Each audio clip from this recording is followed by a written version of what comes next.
magandang gabi. Sino ba? Kuya Francis. Ay, ninyo. Yes.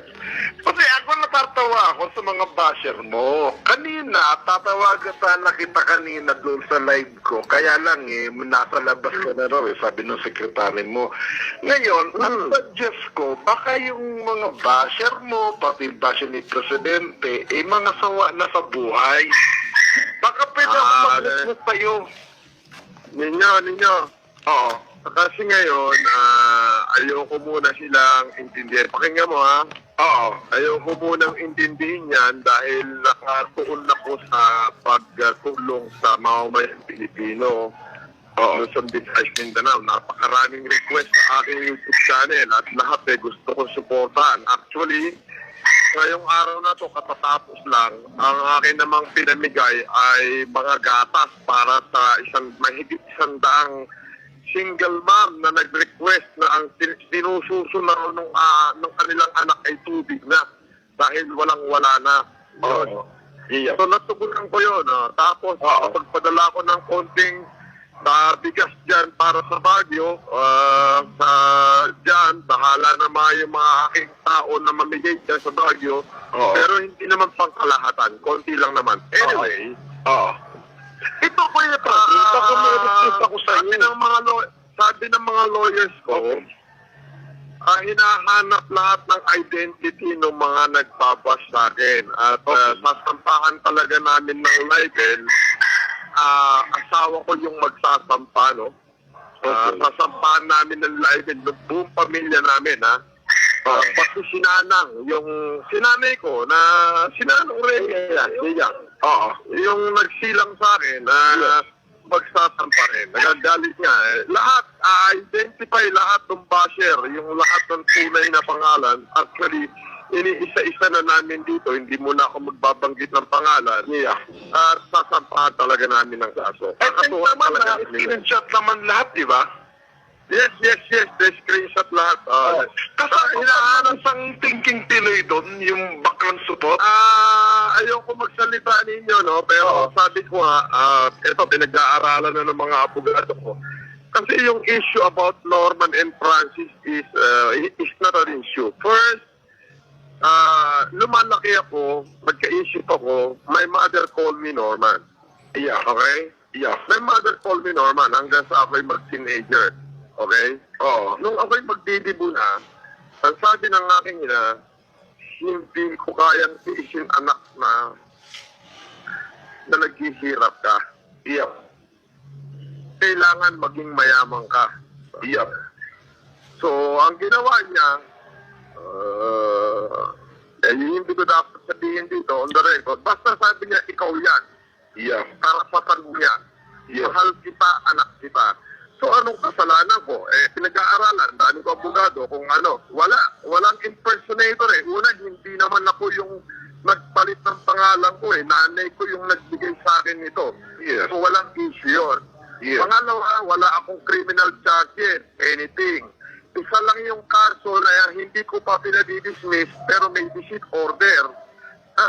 Yung violation of RA 8050 sa Baguio. 2010 yun dahil noong 2009, nag-humanitarian ako doon. Buong Baguio, binigyan ko ng libreng optical vision, optimum eye care program.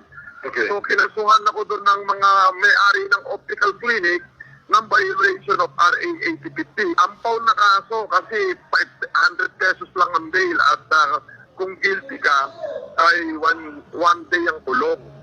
So, ngayon, may visit order yon. Ang sabi sa akin nung judge na nagbigay sa akin, kung mag-humanitarian ka pa, wag mo munang ipagmura yan. Kumbaga, para hindi ka makasuhan ng the same case. Dahil ultimo yung mga fiscal sa Baguio dati, nabigyan ko talaga ng libreng salamin sa Mara. Which is kaya tuloy-tuloy yon. So, yun lang yung sinasabing pending warrant, pero wala, may visit order yon. Pangalawa, yung Norman, wala namang kaso yun Wala rin kaso. Kahit saan. Kahit kalkalin nila yan. Wala silang makikitang any criminal activity ko. Yeah. So, tangina, dapat kinasuhan na nila ako. Hindi naman ako nagtatago. Lantaran naman ako. Kaibigan, nakikihalubilo nga ako sa mga kapulisan. Yes. Ha? Yeah. Pero itong ginawa nila na apektuhan yung aking pamilya, yung lawyer ko na nakakaalam dyan. Yan. Talagang hihingan ko talaga ng libel yan. Ilan libel ko sila, minimum. 100 million per head. Hindi, yun talaga, 100 million talaga libel na isasampa kong kaso dyan. Ilan libel ko talaga. Maggandain sila sa pantalon nila. Pero hindi muna ako magbabanggit ng pangalan. Tulad nga nung para hindi makapag-prepare. Katulad ng mga sinabi ko, lahat ng nanira sa akin, kakasuhan yan. Kaya lang napakaraming fake account ninyo eh. Yes, oo. Itinitrace na nga namin yung mga fake account. Talagang hindi matrace. Alam mo, ito po, meron ng isa na taga nasa Italy, OFW. Ewan ko kung napanood ko. Ayoko magbanggit ng pangalan ninyo, no? Kung sakali pupunta rin ba ng Italy para pilot din siya doon? Hindi, actually, may fake na Marcos doon sa Italy, ninyo. Oo. Yun yung talaga mga walang ya at nasa akin yung mga record na talagang nanghingi sila ng pera. At nasa akin. May sulat na akong pinadala kay Beth na sabi ko, Beth, tignan mo nga to. Mukhang eto, ginagamit yung pangalan ng mga Marcoses para manghingi ng pera sa mga OFW. Ayan. Yep. Pero ako ninyo, I never asked any centavos from OFW. Kuya, From anyone or from anyone. Ititatanong ko, siguro makakagot mo naman to. Nagkaka-text na ba kayo ni Madam Imelda sa mga nangyayari ngayon na magagandang ginagawa mo? Meron bang ng feedback from sa family? Ayaw ko magsalita about Kuya, aminin naman natin hindi. Kung kahit na hindi ka totoong Marcos, ang nangyayari publicity sa kanila rin napupunta. Di ba? Sana nga, hindi na lang ako Marcos para solo ko na lang yung publicity, di ba? Kaso, hindi ka naman politiko. Ang kasalanan mo lang naman sa ulo eh. Ang ibig ko sabihin ninyo, Tapos ang ipilido mo eh. hindi ko nga kasalanan eh. Nanay ko naman bibigyan. Anong kasalanan ko? Ito nga yung sinasabi ko. Sana hindi na lang ako naging Marcos. Sana ang apelido ko na lang Barzaga. Para at least sinolo Lalo ko na, yung publicity. nagkalete tayo dyan.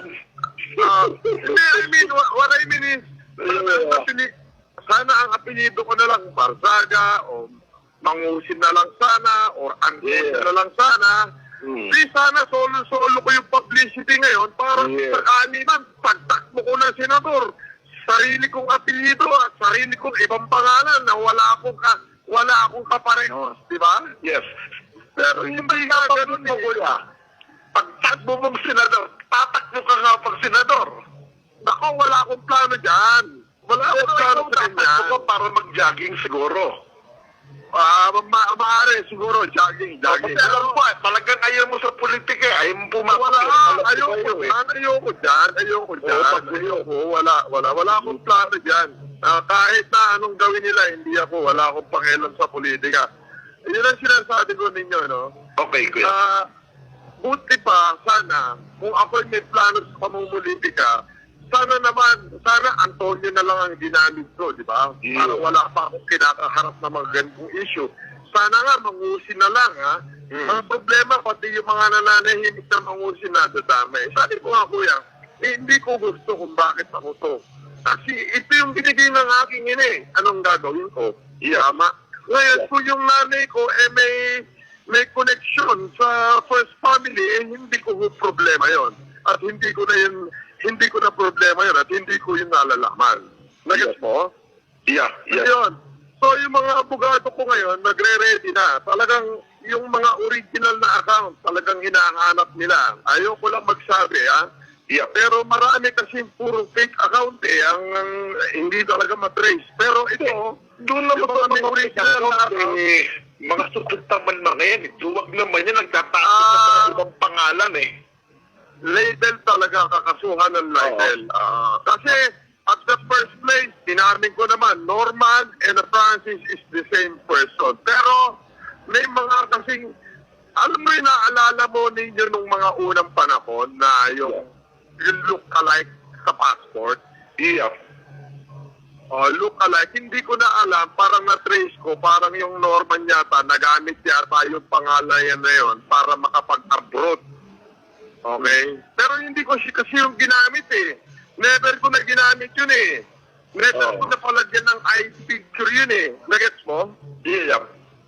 Never, walang ID yun. Parang nagamit yata pag-abroad. Pero nung ginamit yung pangalan nila, I was 16 years old yata eh. Parang something like that. O I was 16, 17. So, hindi relevant. But it's okay. Pero at the end of the day, yung Norman, walang kaso, partner eh. Ako nga yung nakasuhan eh. 3 nga yung kaso ko. 2 acquitted eh. Puro acquitted eh. Ayun. Sige, sana bago tayo matapos ang pag-uusap, ang nababasa mo ba yung mga komento ng mga tao na puro pinagtatanggol ka? Ano ang gusto mong iparating kanila? Kasi sinabi ko sa kanila, nararating ni Francis na nagpapasalamat siya. Ngayon, ano gusto mong iparating sa mga tao na Katulad ng naipangako ko, eto kasi ninyo, maraming gusto mag-donate ng pera sa akin, no? Ayoko. Katulad ng naipangako ko, kaya ako ito ginagawa, para gisingin yung mga natutulog nating mayayaman na kababayan, natulungan natin yung ating mga kababayan. Hindi lang naman yung kababayan natin na natutulungan natin, pati yung republika natin. Ninyo, today, the government is immobilized. There is no income coming to the government because full lockdown. Now, alam mo yung tao, pag namatay sa gutom yan, pati siya sasalubungin yan. Yung ginagawa ko para maisan lang yung gutom nila sa loob ng isang araw para hindi nila gawin yung mga bagay na hindi maganda. Nagets mo? Kaya ini-encourage ko lahat eh. Kaya ang problema dito sa pag-encourage ko, ang daming tinamaan.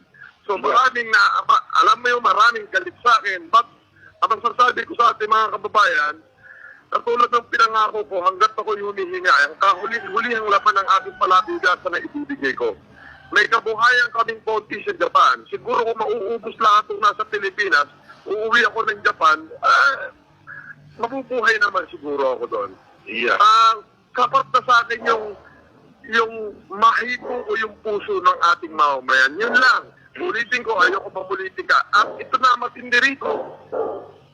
Lahat ng mga basher na yan ito, iniisa-isa ko yan. Ini-screenshot lahat ng masasamang word nila sa akin at maghaharap kami sa korte kung anong paninira at yung namang reklamo against me, kung meron man, haharapin din namin.